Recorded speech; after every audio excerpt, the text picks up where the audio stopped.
प्रिय विद्यार्थियों, पिछले लेक्चर में हमने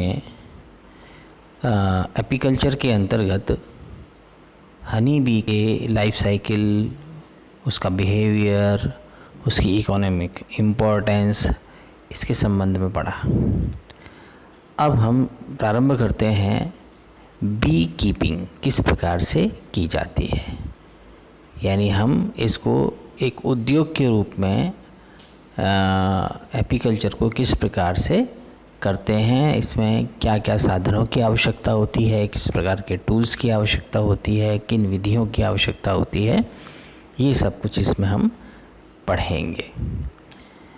जैसा कि मैंने आपको पहले भी बताया था कि मनुष्य ने बहुत सारे ऐसे प्राणी हैं जिनको आइडेंटिफाई किया कि ये उसके लिए किस प्रकार से उपयोगी हो सकते हैं, या इनके द्वारा उत्पन्न किए जाने वाले पदार्थ इसके लिए, मनुष्य के लिए किस प्रकार से उपयोगी हो सकते हैं।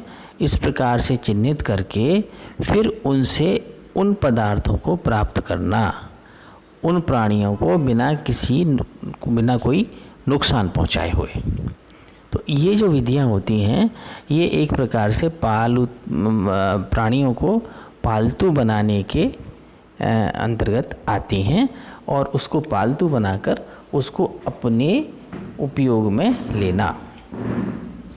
तो जो बी कीपिंग है, एपीकल्चर है, इसमें भी सबसे पहले मधुमक्खी को उसका बिहेवियर, उसकी कार्य पद्धति, उसका जनन का जो प्रकार है, जनन की जो विधि है वो, उसकी लाइफ साइकिल, इस सब के अध्ययन के आधार पर मधुमक्खी का पालन प्रारंभ हुआ। वैज्ञानिकों ने बहुत लंबे समय तक इस पर अध्ययन किया और इसी के आधार पर एक कृत्रिम छत्ते का निर्माण किया गया 1789 में। और जब ये कृत्रिम छत्ते का निर्माण कर लिया गया और उसकी अन्य प्रकार की स्टडीज़ के बाद में उसकी विधि एक डेवलप की गई और उस विधि के आधार पर इसकी बी कीपिंग का कार्य प्रारंभ हुआ। वैसे ये जो छत्ते होते हैं ये लकड़ी के बने होते हैं और प्रमुख रूप से 3 प्रकार के छत्ते जो हैं वो हम भारत में उपयोग में लाते हैं। इसमें लैंगस्ट्रॉथ है, न्यूटन है, जियोली-बोट है। इस प्रकार के छत्ते जो इनके वैज्ञानिकों के नाम, जिन्होंने इनको इन्वेंट किया, उनके नाम इनको दिए हुए हैं, उसके आधार पर ये छत्ते बने और इनमें मधुमक्खी का पालन का कार्य किया जाता है। लगातार इनके अंदर भी बहुत सारे मॉडिफिकेशंस होते रहते हैं, बहुत सारे परिवर्तन होते रहते हैं। जैसी जैसी लोगों के व्यवहार में चीज़ें आती हैं देखने में, और अधिक उसको उन्नत बनाने के लिए जो भी इस उद्योग में कार्य कर रहे हैं लोग, वो अपनी तरफ से भी प्रयोग करते रहते हैं। जैसे ये एक चित्र आप देख रहे हो, एक डायग्राम आप देख रहे हो, ये डायग्राम है लैंगस्ट्रॉथ हाइव का। लैंगस्ट्रॉथ हाइव, ये जो छत्ता है ये बनाया गया है मूवेबल फ्रेम हाइव टेक्नोलॉजी के ऊपर। मूवेबल फ्रेम टेक्नोलॉजी मतलब इसमें ऐसे फ्रेम्स इस्तेमाल किए गए हैं जिनको आसानी से इसमें से हटाया जा सकता है, दोबारा से लगाया जा सकता है। इस स्ट्रक्चर को यदि आप देखते हैं तो ये जो चित्र आपको बना के बताया है, ये जो चित्र है, ये चित्र में अलग अलग बॉक्सेस आपको दिखाई दे रहे हैं। ये बॉक्सेस आपस में जोड़कर रखे जाते हैं, सारे फोल्डिंग होते हैं, सभी बॉक्सेस को अलग किया जा सकता है। और इन बॉक्सेस को यदि आप देखें तो इसमें सबसे नीचे तो एक होता है स्टैंड। स्टैंड के ऊपर एक बॉटम बोर्ड, स्टैंड के ऊपर एक बॉटम बोर्ड लगाया जाता है। ये जो बॉटम बोर्ड होता है, इसके ऊपर एक बक्सा होता है जिसको डीप सुपर कहते हैं या फिर ब्रूट चैम्बर भी कहते हैं, ब्रूट चैम्बर कहते हैं। अब इस ब्रूट चैम्बर में क्या होता है ये आपको बताऊंगा। इसके ऊपर है एक छोटी सी प्लेट जिसके अंदर एक जाली लगी हुई है, इसको कहते हैं क्वीन एक्सक्लूडर। फिर इसके ऊपर 2 बॉक्स दिखाई दे रहे हैं, ये 2 भी हो सकते हैं, ये सिंगल एक भी हो सकता है, 3 भी हो सकते हैं। ये सुपर बॉक्सेस कहलाते हैं, इनको कहते हैं सुपर बॉक्सेस, हनी सुपर्स भी कह देते हैं। इसके ऊपर एक कवरिंग है, उस कवरिंग को इनर कवरिंग कहते हैं, और उसके ऊपर एक आउटर कवरिंग है। इस आउटर कवरिंग को आउटर कवर और टॉप कवर या रूफ भी कह सकते हैं, छत भी कह सकते हैं। तो ये इसके आर्टिफिशियल छत्ते के, आर्टिफिशियल हाइव के अलग अलग हिस्से हैं। अब इन अलग अलग हिस्सों को आप समझिए कि इन अलग अलग हिस्सों का उपयोग क्या है।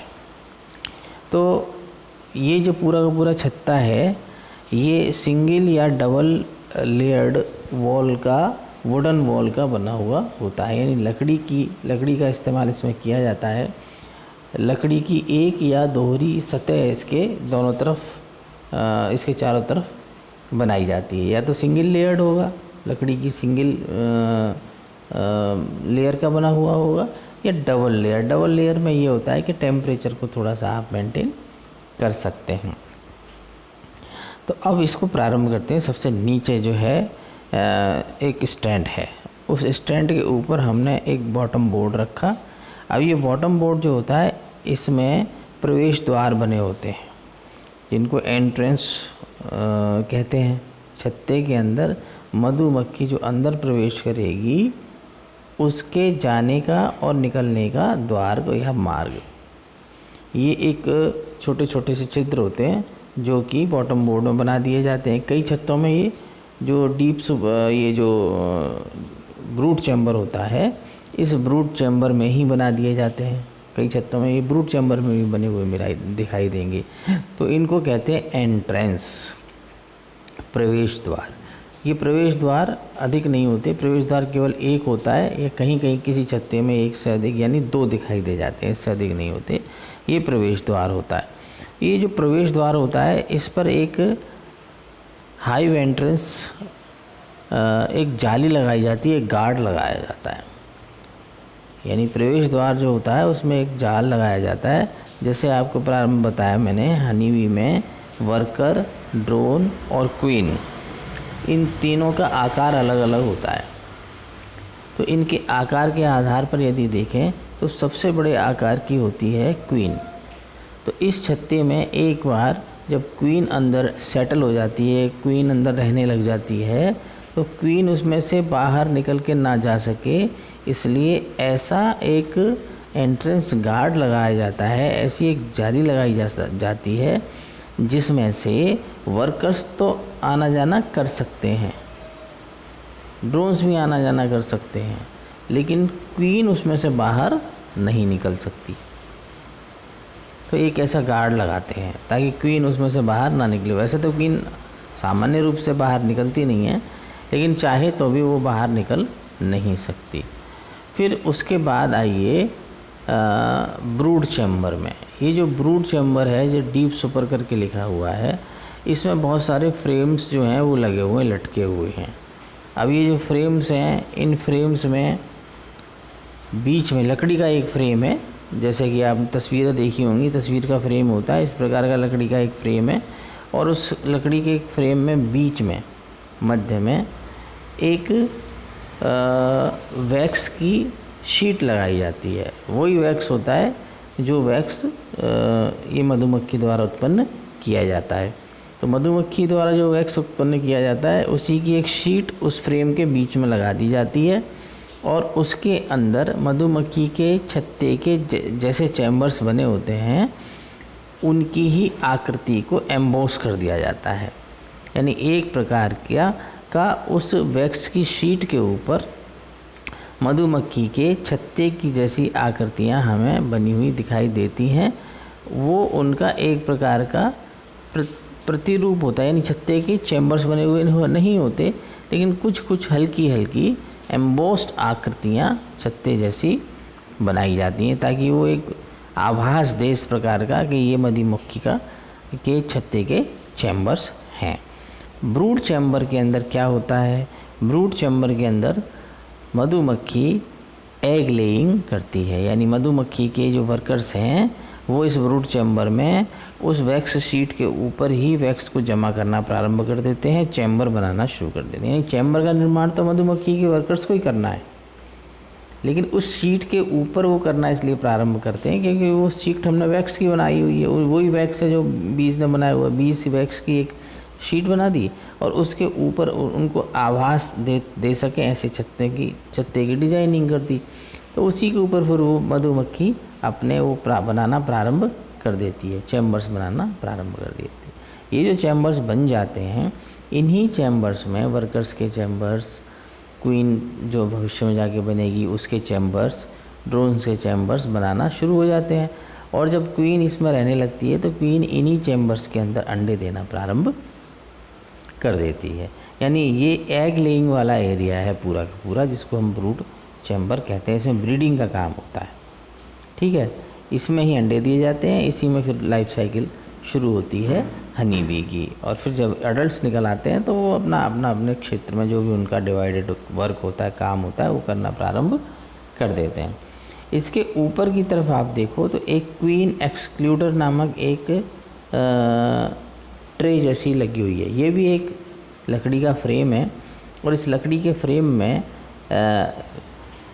जिंक की बनी हुई, कॉपर की बनी हुई एक जाली लगी हुई होती है। क्वीन एक्सक्लूडर में इसमें एक जाली लगी होती है और इस जाली जो होती है, ये जो जाली होती है, इसमें जाली की जो छिद्र होते हैं उनका जो आकार होता है वो आकार इतना इस प्रकार का होता है कि उसमें से वर्कर्स तो ऊपर वाले चैम्बर्स में यानी ब्रूड चैम्बर से यदि सुपर चैम्बर में जाना है तो वर्कर तो जा सकते हैं, आ सकते हैं, लेकिन क्वीन नहीं जा सकती क्योंकि क्वीन का आकार बड़ा होता है और इसमें जो जाली में छिद्र बनाए जाते हैं वो छोटे होते हैं। वो उतने छोटे होते हैं कि वर्कर तो निकल सकते हैं लेकिन क्वीन नहीं निकल सकती। तो इस कारण से क्या हुआ, जब ये ऊपर के जो हनी सुपर चैम्बर्स हैं वो जो बना रखे हैं, ऊपर दो बॉक्सेस लगे हुए दिख रहे हैं, उन चैम्बर्स में, उन बॉक्सेस में श्रमिक तो जा सकते हैं लेकिन क्वीन नहीं जा सकती। क्वीन केवल ब्रूड चैम्बर के अंदर ही सीमित रहती है। ऐसा क्यों करते हैं? ऐसा इसलिए करते हैं कि हनी सुपर चैम्बर्स जो होते हैं उसमें भी जो फ्रेम लटके हुए होते हैं उनमें भी वैक्स शीट लगी होती है, लेकिन उसमें केवल स्टोरेज चैम्बर्स बनाए जाते हैं। यानी अगर आप हनी बी के प्राकृतिक छत्ते को देखें तो प्राकृतिक छत्ते में क्या था कि जो छत्ता था वो उसके सबसे बाहरी इलाका, नीचे का जो इलाका था, वो नीचे के इलाके में तो वर्कर्स और ड्रोन्स उनके चैम्बर बने हुए थे और उसी से लगते हुए लगभग नीचे के इलाके से लेकर मध्य भाग जो था, मध्य भाग में ब्रीडिंग का काम होता था। मध्य भाग नीचे से लेकर और मध्य भाग तक एक तरीके से ब्रीडिंग का काम होता था, एग लेइंग का काम होता था, यानी अंडे दिए जाते थे चैम्बर्स में। और उसके ऊपर वाला जो हिस्सा होता था, यानी वो हिस्सा जो कि किसी भी छत्ता जो किसी भी ऑब्जेक्ट से जिससे वो चिपका हुआ होता है, जिस पर वो बनाना शुरू करते हैं, तो सबसे ऊपर वाला हिस्सा कहलाता है वो। तो वो सबसे ऊपर वाला जो हिस्सा होता है उस हिस्से में सारे के सारे स्टोरेज चैम्बर्स होते हैं, यानी उसमें हनी को स्टोर किया जाता है, शहद को स्टोर किया जाता है। तो शहद हमेशा छत्ते में ऊपर के वाले हिस्सों में, ऊपर की मंजिल में, ऊपर वाले हिस्सों में ही स्टोर किया जाता है। उसी तर्ज पर, उसी आधार पर इस आर्टिफिशियल हाइव में भी ऊपर की तरफ ही हनी सुपर्स बनाए जाते हैं जिनके अंदर शहद का स्टोरेज किया जाता है। तो शहद जहाँ स्टोर किया जाता है, गलती से रानी मधुमक्खी वहाँ जानना चली जाए, अगर वो वहाँ चली जाएगी तो उन चैम्बर्स में अंडे देना शुरू कर देगी जहाँ स्टोर किया जाता है। वो हम नहीं चाहते क्योंकि वो स्टोरेज चैम्बर्स को हम शहद को प्राप्त करने के लिए यूज़ करने वाले हैं। इसलिए रानी मधुमक्खी को हमें हर हालत में ब्रूड चैम्बर में ही रोकना होता है। इसलिए बीच में, दोनों चैम्बर्स के बीच में, यानी सुपर चैम्बर्स के बीच में और ब्रूड चैम्बर के बीच में एक क्वीन एक्सक्लूडर नामक एक शीट लगा दी जाती है, एक जाली लगा दी जाती है। उस जाली के कारण से जो रानी मधुमक्खी होती है वो ब्रूड चैम्बर से सुपर चैम्बर में नहीं जा पाती, राइट। फिर उसके ऊपर हम एक और इनर लेयर लगाते हैं। ये एक प्रकार की इसकी कवरिंग होती है, और इस कवरिंग के और ऊपर जाएंगे तो ये आउटर कवरिंग होती है, और उसका हनी बी का आर्टिफिशियल हाइव की रूफ उसको अपन कह सकते हैं। तो आर्टिफिशियल छत्ते में प्रमुख रूप से यदि आप देखें तो चैम्बर्स कितने हो गए? चैम्बर्स दो प्रकार के हो गए, एक तो ब्रूड चैम्बर और एक सुपर चैम्बर या हनी सुपर्स बोलते हैं उनको। दो प्रकार के चैम्बर हो गए, जिसमें ब्रूड चैम्बर तो एक ही होता है, और हनी सुपर्स जो होते हैं वो एक से अधिक बॉक्स भी हो सकते हैं, लेकिन ज़्यादातर केसेस में देखने को मिला है कि एक से अधिक यानी 2 बॉक्सेस हो जाएंगे, बहुत अधिक हुआ तो 3 बॉक्सेस हो गए, इससे ज़्यादा बॉक्स नहीं होते हैं। तो ये जो लैंगस्ट्रॉथ हाइव मैंने अभी आपको बताया, इसे मूवेबल फ्रेम हाइव भी कहते हैं। कंसेप्ट इसका वही है, इसके फ्रेम्स को मूव किया जा सकता है, पूरे के पूरे छत्ते के हर हिस्से को अलग किया जा सकता है, फिर से जोड़ के लगाया जा सकता है। ये सारी चीज़ें इसके अंदर होती हैं।